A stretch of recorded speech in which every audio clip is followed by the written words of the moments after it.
it cliched to say that a book series has changed my life?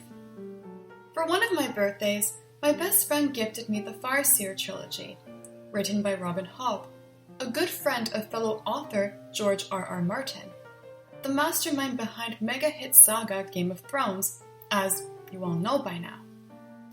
But while Hobb never garnered even a fraction of the recognition that he did, she nevertheless cultivated a tight-knit community of readers who support her as she challenges tropes and stereotypes that have long pervaded the fantasy genre in her writing. Hobb's series, Realm of the Elderlings, which the Farseer trilogy is a part of, is her best-known work in this regard. It is laden with characters that do feel like real people whose lives you witness fairly intimately as a reader, largely through the lens of one Fitzchivalry, no less, despite his perspective being often quite limited. Hobb's treatment of women and girls in these books is a particular feat to behold, as they are not strictly bound by their place in Fitz's story for the most part. Instead, they are free to perform a variety of roles and identities, as well as experiencing a wide range of emotions and adversities that may be relatable, inspiring, or thought-provoking for us. For me, Fitz's stepmother, Lady Patience, is a standout character. And again, this is saying something considering how meticulously crafted many of them are. The Farseer trilogy is what I'm most familiar with, so the bulk of my video concerning her will derive from that, but other books that she appears in will also be lightly referenced where applicable. The novels follow Fitz, an illegitimate royal who trains to be an assassin using his skill, a form of telepathy passed down in his family, so that he can help free his kingdom, the Six Duchies, from the Red Ship Raiders. His birth, however, causes him much strife within the castle walls of Buckkeep, orchestrated by his half-uncle Prince Regal, as well as another power he can wield called the Wit, which is stigmatized magic that binds the user to animals.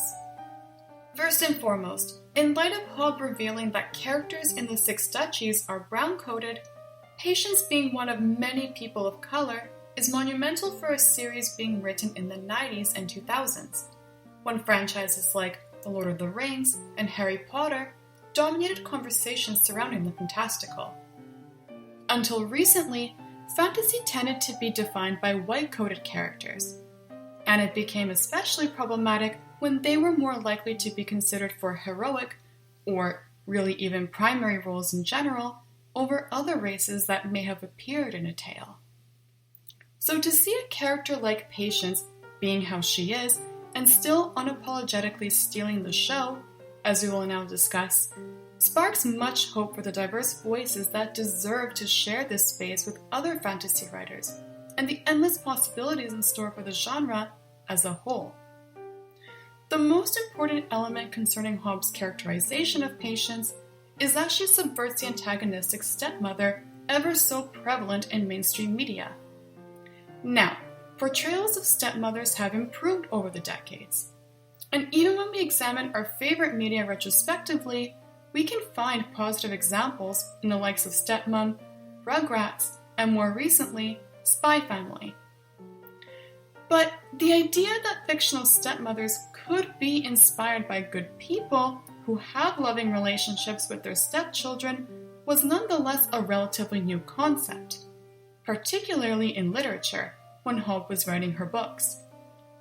Retellings of the same old fairy tales about witches, evil queens, and gold diggers permeated our minds, and that certainly hasn't changed much as of late. Weaving barrenness into a character's identity adds a whole other layer to the discussion regarding how a fictional woman's struggles and development ought to be presented. For many writers, infertility would likely factor into all her behaviors, goals, and changes. Frankly, she might have been insufferable had a thoughtful and socially aware author not conceptualized her. Not the case with Patience, however. We could easily fall in love with her because she's delightfully odd, impressively shrewd, frustratingly capricious, endearingly comical, surprisingly sensitive, sweetly vulnerable, and respectably courageous. She shows her compassion in both her anxieties and strength, never allowing her inability to conceive an opportunity to sully her perspective for long. We can still sympathize with Patience's heartbreak when she couldn't have children with Fitz's father, the late Prince Chivalry, especially when we realize she has never been favored in court. Thus, we may feel as though she doesn't deserve such misfortune. Adding insult to injury, not being able to produce an heir with her beloved husband makes it that much easier for Regal to eventually take over the throne, for their half-brother king-in-waiting Verity becomes his only obstacle to remove from the picture once Chivalry is, quote-unquote, found dead, right, and he kills their father, King Shrewdoff. With her personal troubles and the fate of the kingdom in mind, we might find ourselves becoming emotional when considering Patience's relationship to Fitz.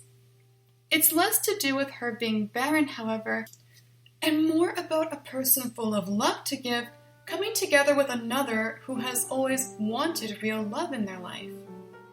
It no longer matters whether Fitz is Chivalry's son or not. Patience discovers self-fulfillment while fulfilling someone else's needs. And given that people can change their outlook as they age, she does not express any desire to try and get pregnant just so she can say she has her own child, which isn't at all the point of parenthood anyway. To that end, the writing here is believable. Patience casts her inner turmoil aside, much less her disdain for court politics and crowds, when she arrives at Buckkeep to care for, educate, and support Fitz without an agenda.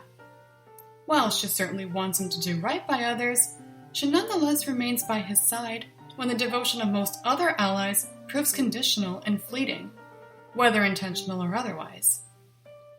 Even naming Fitz, despite her silly suggestions, turns out to be a big deal for Patience when we pay attention and take the time to understand the intricacies of her personality. It goes to show that we cannot always project ourselves or our assumptions onto other people, let alone characters, to genuinely respect and connect with them. The takeaway here is that Hobb went to great lengths to depict Patience as an individual who views Fitz as another human being who she can love and be loved by in return, rather than as a reminder of a life she cannot have. They get snippy with each other and don't consistently see eye to eye, but are comfortable all the same, which reflects complex dynamics people can have in the real world. So when building up to the reunion later in the saga after almost 2 decades of Patience believing Fitz died, readers could very well be overwhelmed by the thought of how absolutely outraged and overjoyed she will be to know that she can finally smother him with her chaotic affection once more. Whether or not Patience can contribute to the Farseer lineage is not the extent of her value, and her importance to the story at large does not expire simply because her role is not constantly relevant to Fitz.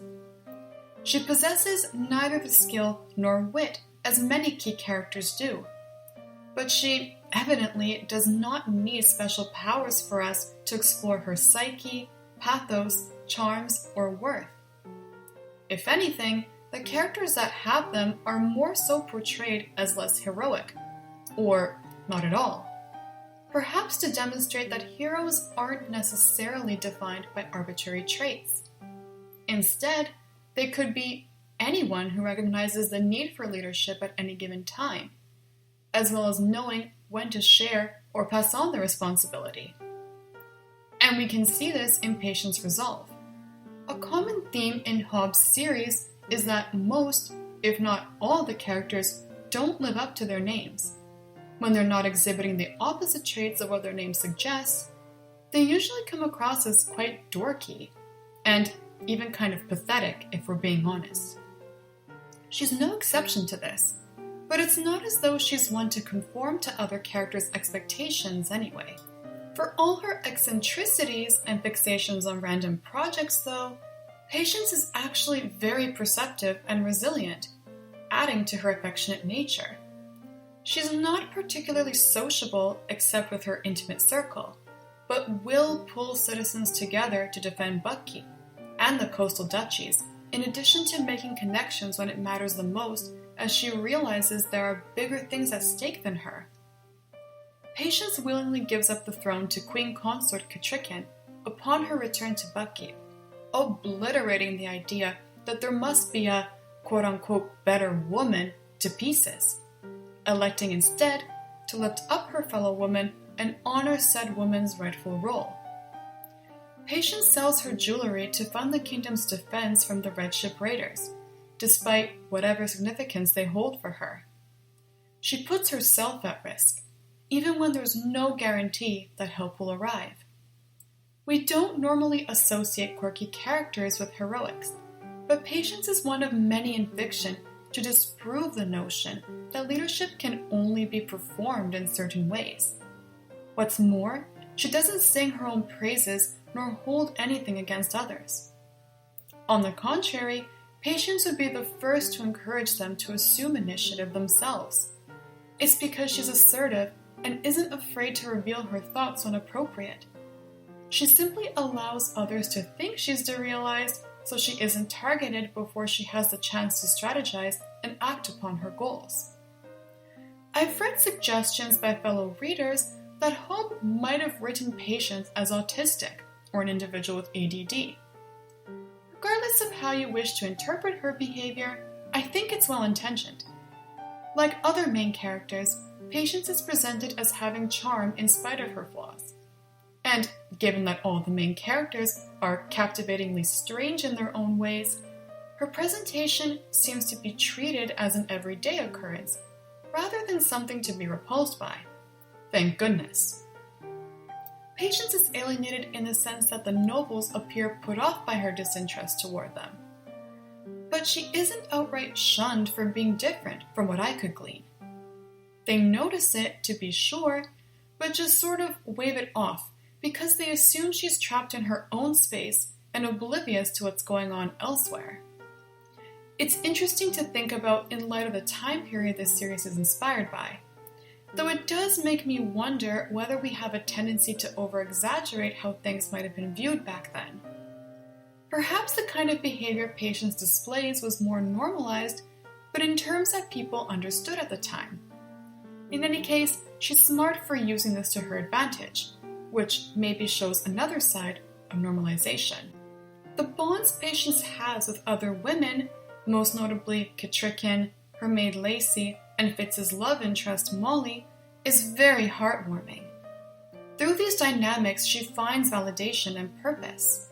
She can be shamelessly cheeky, sometimes being a handful and still accepted for it. But Patience can also take someone under her wing or make them feel welcome by participating in activities that she would normally shy away from, which undoubtedly foreshadows how community-oriented she becomes later in the story.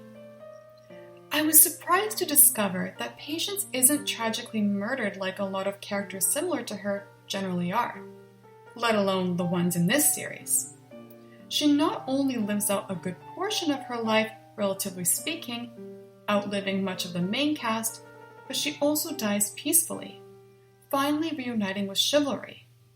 After all she's been through, to say that this is a satisfying resolution for her character should be an understatement. Unique characterization that doesn't necessitate an explicit reminder of what it represents will forever be a challenge for any writer to execute, especially when the character in question is tasked with not only disrupting tired, even damaging attitudes toward her kind in media, but also retaining humanity reflected in us all. My only hope is that Hobb is proud of everything she's accomplished with Realm of the Elderlings. To write characters like Patience who can make us laugh heartily, weep uncontrollably, and galvanize us into combating the odds when we don't believe in ourselves is devastating, yet beautiful all the same.